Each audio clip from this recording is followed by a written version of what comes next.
Well, I made it out here to Sysco. They're in the process of unloading me now. Sun's up. It's a nice little morning. Truck's off. It's like 70 some odd degrees out here. I'll tell you. It's 83, it says. Um, so I got up here at Sysco. I've been here now for an hour and 24 minutes. They just started unloading me. Uh, we are, got to go to Wyoming, Michigan after this and pick up a load. It's 153 miles away from here. And I'll show you that I'm at 2,000 or 210, 240. It's 83 degrees outside, and it's 8:24 right now. But I've been here for an hour and 25 minutes, and I still got 6 hours and 16 minutes left. And my next stop is 153 miles away, where I gotta go to. So it's not too ungodly bad. But on the other app, on TikTok, I took and put a video up out over there because when I was driving up here today, well, the sun's in my face and then your guys' face and all that. But let's see here. There, we did it that way. When I was coming up here, when I was driving up here, I kind of thinking about there was an accident that happened in Indianapolis yesterday morning, on the east side over by Greenfield, Indianapolis. And it had me thinking that it was a LTL company and a reefer company got tangled up in a head-on collision where the refrigeration company came across the interstate and hit the LTL company truck head-on. I'm not going to get into too much detail. That's about all the detail I'm going to give you about the trucking companies. It is on CDL Life, and every CDL and everything in the Midwest. It's got that article and pictures of the accident and everything like that. I'm not going to post it on here.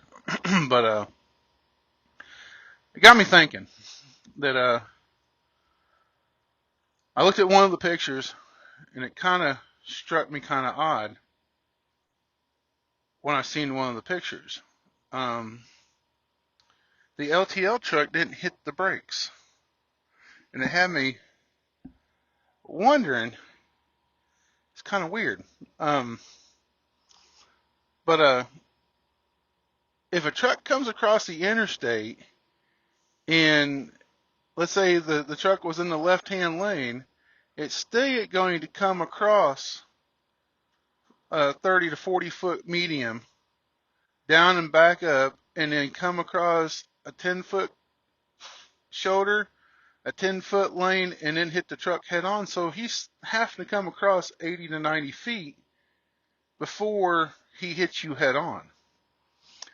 And it had me thinking, when I drove a day cab the first 13 years of my truck driving career, I done the same route every day. I drove that same interstate system in the same area every day, twice a day, for 6 days a week, for 13 years where that accident happened at. And I knew that when it came longer in my career of driving a truck in that area, that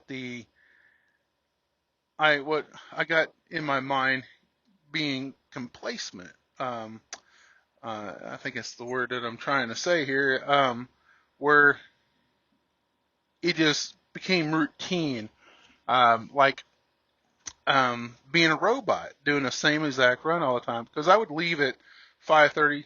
I would be at work at 5:30 in the evening, and then I'd leave the yard by 6:15 after hooking up to my trailer and stuff, and then I would pull an empty load of cans or empty trailer or a load of used skids to Ohio, went 122 miles from the yard to the brewery in Trenton, Ohio. I would drop that trailer, pick up a loaded trailer, and would bring it right back another 122 miles.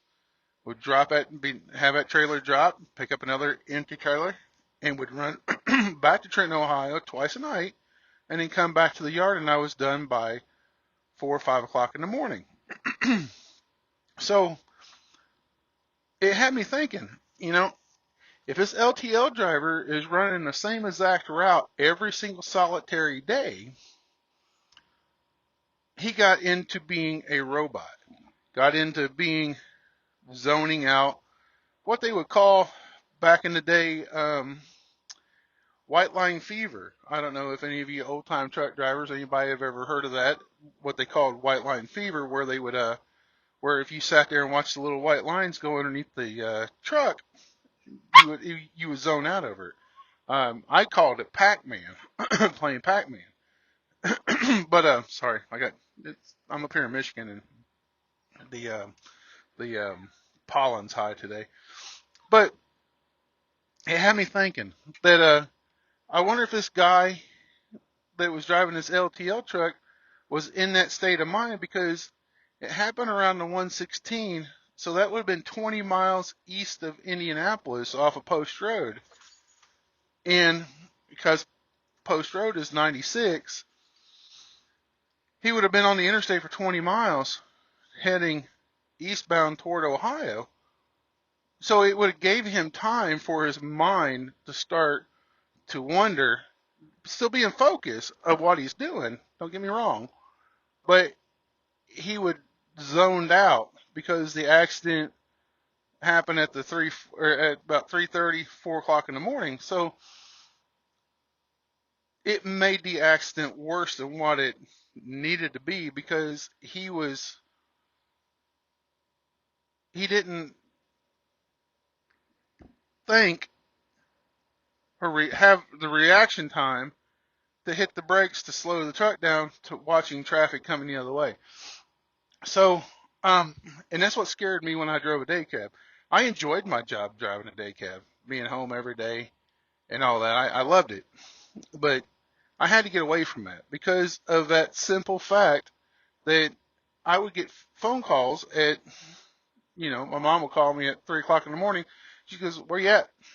And I'll be like, "I'm at the 123 or 124 or 125, and then pass a mile marker, and I'm at the 139. I'm like, "Oh man, I don't remember the last 15 minutes that I was driving. Don't remember it at all." And it just